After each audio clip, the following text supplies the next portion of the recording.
Good afternoon, Shreshth. Good afternoon, Mr. Ayer. How are you? I'm doing fine. So, thank you for joining in this conversation here in a very lovely sunny day at Yeah, Kyoto. it just became sunny for us. It was raining like 2 hours ago. We can see the droplets. Right. So, tell me something about yourself. You come from India, you Yeah, based in Japan now for over a decade. right. So, a bit of your backstory. Absolutely. So I was born in Sonipat, Haryana. Came to Japan in 2017 to learn Japanese language. There's a program called U Program from MEXT, Ministry of Education, Culture, Sports and Technology of Japan. And they offer this program. They bring in scholars from different countries. So I was one of them. And I joined the language school, Osaka University. And then I took an exam to join mechanical engineering in Kyoto University. While I was still studying, I found out that I'm not cut out to work in a Japanese company. There are a lot of reasons. We will dive deep into it once we get into the interview. But long story short, I decided when I was in my third grade to start my own company. And this is the same company that I'm still handling. Call it Kabushiki Gaisha SHARVIL in Japanese, and in English, as you can probably call it, SHARVIL Inc. That's great. So, what does Sharvil do? What are you doing? We started this as IT company actually. I used to employ people from India, from Dubai, from Vietnam, basically offshore development, right? Everyone has seen it. There's nothing new about it. Infosys has been doing it for a very long time now. And I thought that Japanese softwares are pretty old, pretty conventional. We can do something better with them by using offshore engineering resource. And once we started diving deep into it, I found out that making software is actually not my strength. It is just other people making the software, and the only thing I'm doing is delivering them. And why I could deliver better than anyone else is because I had the best understanding of Japanese culture, Japanese people, Japanese language. So 2 years ago, we just came up with this awakening that we cannot just restrict ourselves to IT. We need to copy paste the same business model to other industries as well. So fast forwarding it to today, right now we're not only developing softwares using our offshore team, but we are also doing cross-border business development. That has become our main business. We do cross-border business development in and out of Japan. Right. So, Japan is often seen as a very sophisticated but complex market for foreign businesses. From your experience, helping companies enter Japan, what are some of the biggest misconceptions that international companies have about doing business here? The biggest misconception is that their product is good. I think so far the clients that we have had in Charville, the biggest misconception that everyone has there is that their product is good. And it's not bad to have that misconception, because you need to be ambitious about your product if you're going to expand it to a new market. But Japan does not care about how good your product is. The market is not made like that. It cares about which company is behind this product. Is that company consistent enough into building products like this? Is that company disciplined enough? Can we have that trust on the company to take our data? I'm talking about software products, or even if the sunglass was made, I think it was made somewhere overseas, and if they have to come to Japan, be prepared that Japanese people, Japanese public, Japanese businesses are going to understand, are going to wanting to be understanding everything about your company. If it is disciplined, if it is consistent, if it is punctual, and if you check all the boxes, then you start developing trust with the market. Once you start developing the trust, then someone starts listening to you. Your first meeting, your second meeting. That's So, what I felt. what you're saying is that a successful product overseas does not guarantee success in Japan. Absolutely not, sir. We are not a big company, but just in our experience alone, in past 2 years, I can list down a few products that were doing very good in their local markets, in other expanded markets as well. But once they thought of moving to Japan, they had to go back empty-handed. Right. What about Japanese companies? Japanese companies have a very strong reputation for product quality, process discipline, Absolutely. and long term customer relationships. Yet, many of them, when they decide to go outward, they face challenges while expanding internationally. So, what really holds them back? Is it language? Is it their lack of understanding of culture in overseas markets or connections? What is it? Actually, sir, it's a mix of everything. Language is just the surface, I would say. If you think about it, this country, and Kyoto we are in right now, this country is not just built for anyone. They only speak Japanese. right? Especially in businesses. I have never seen any businesses promoting speaking English. I think Rakuten was the first company that promoted that we should speak English even in internal communication as well. Anyway, most of the companies cannot. They cannot adapt to the style.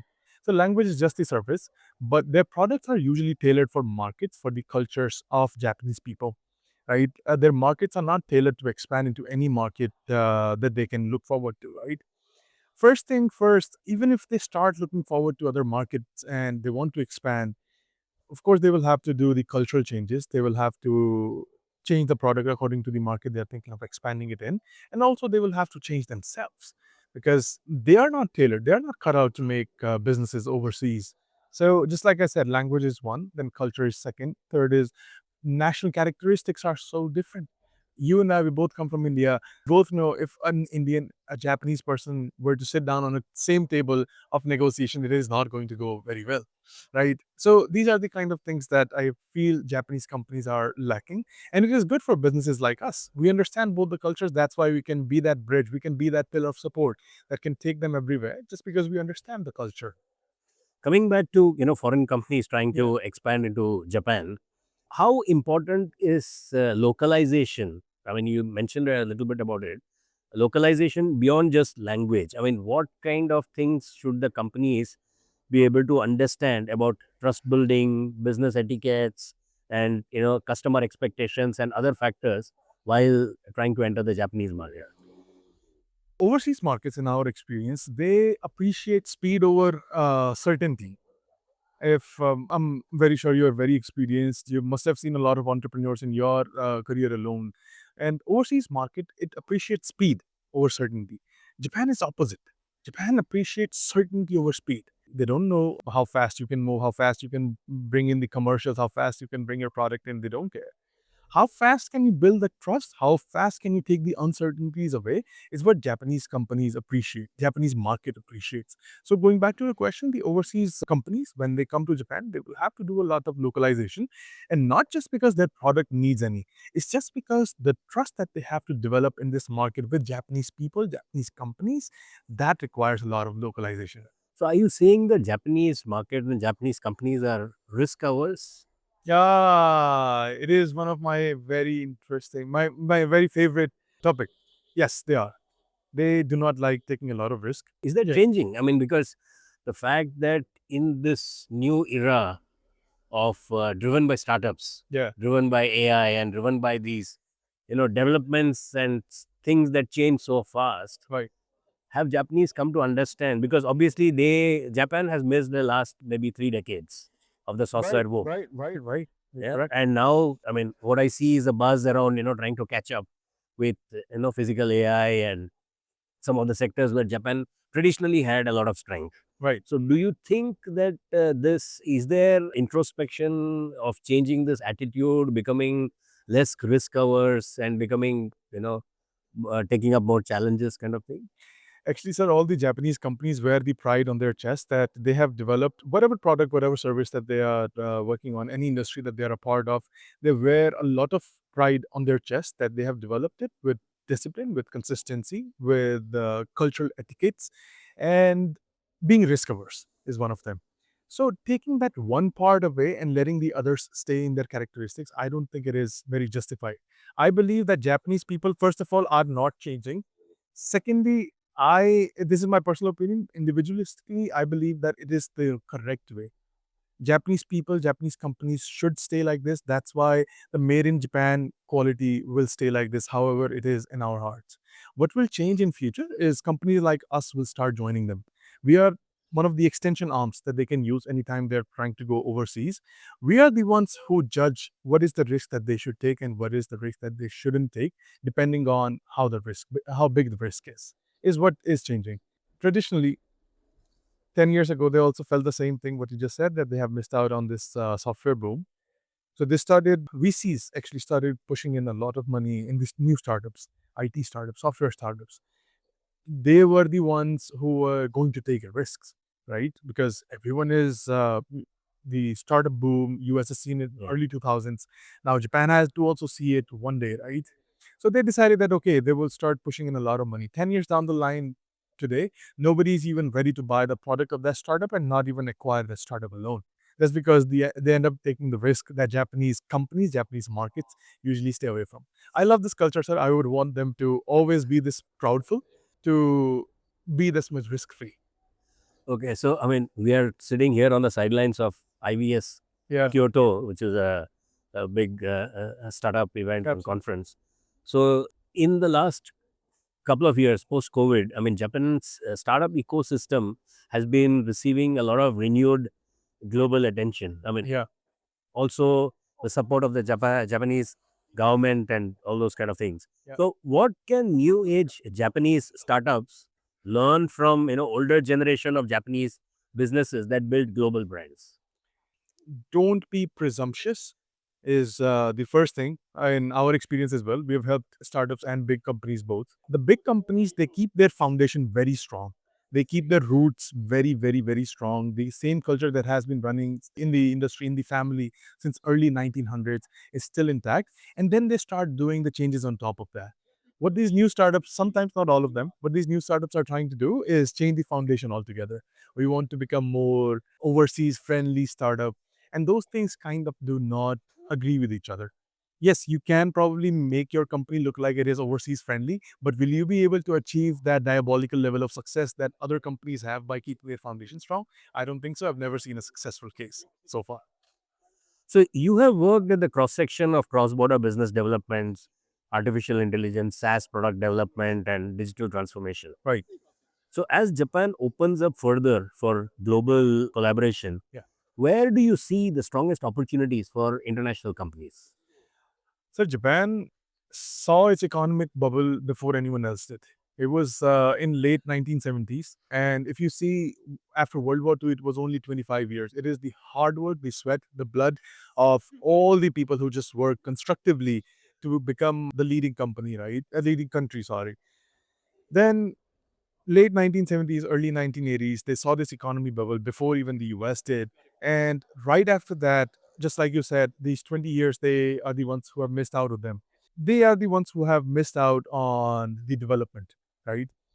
Following that, if you think about it, one country that has gone through a journey that other countries are trying to go through right now, let's take India as an example, right? We are a developing country and it will be developed one day, maybe 10 years down the line, 15 years down the line. God bless Mr. Narendra Modi. I hope it happens soon. Once we start reaching that stage, Japan will be like a parent to us. Japan will be able to tell us, okay, we have been through this journey. We can tell you what kind of problems you face. We can tell you what kind of solutions can solve this problem, be it pollution, be it overcrowding, be it just like we are facing right now, right? Japan's real estate problem is also there. So they can help the other countries by exporting these solutions, will be the answer to your question that you said. Japan has gone through this journey. It is like the parent to almost any country that you can possibly think of. They have developed solutions, technologies that can solve problems that other countries are going to face right now. Basically, they are predicting everything for them. So exporting solutions outside Japan, supporting the R&D experiences outside of Japan is going to bring good level of success, is what we believe. So, in your perspective, over the next 5 years, do you think there is more opportunity for Japanese companies to go overseas or more international companies to come into Japan? I would go with the former one. I think there's a lot more possibility of Japanese companies to go overseas for the same reason as I mentioned before.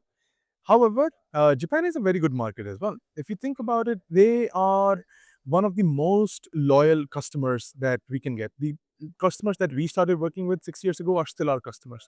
Just because one time you're also an ex-engineer, you would understand the difference between static friction and dynamic friction, right? Dynamic friction is zero in Japan. Static friction is huge. So once you cross that barrier, they always stay. So it is also a good market for overseas companies. But if you ask me to compare between these two, I think outbound expansion will be bigger than inbound expansion. So, where do you see your consulting business over the next 5 to 10 years? First of all, we like to stay away from the word consulting because we do not just consult and leave. We stay there to execute. So our execution business for next 10 years, we are looking at being the only pillar of support that Japanese companies are using to not just research, not just make network, but also to execute their overseas operations through. We have offices all across the world. We have staff members as well. We have capacity to take care of it. It is just about if we understand what do Japanese people are dreaming of, what do Japanese companies want. Once we understand it, we make the execution right away. So if we are the only pillar of support that they need, I think that will be a big success for me. I came here as a boy. I was fed by the government on taxpayers' money. A lot of people worked very hard to make sure that person like myself can come here, study, and make business. So it will be my proud moment. I think my parents' proud moment as well. If I can do anything to give, to return anything to this society, to contribute anything to the next economy bubble that Japan is going to face very soon, knock on wood. And if I can contribute even 1% of it, that will be more than enough for me, sir. That is the position that we want our company to be at. Great, Shreshth. It was a Yes. pleasure speaking with you. Pleasure is all mine, sir. Yeah. Thank you very Thank much. you very much.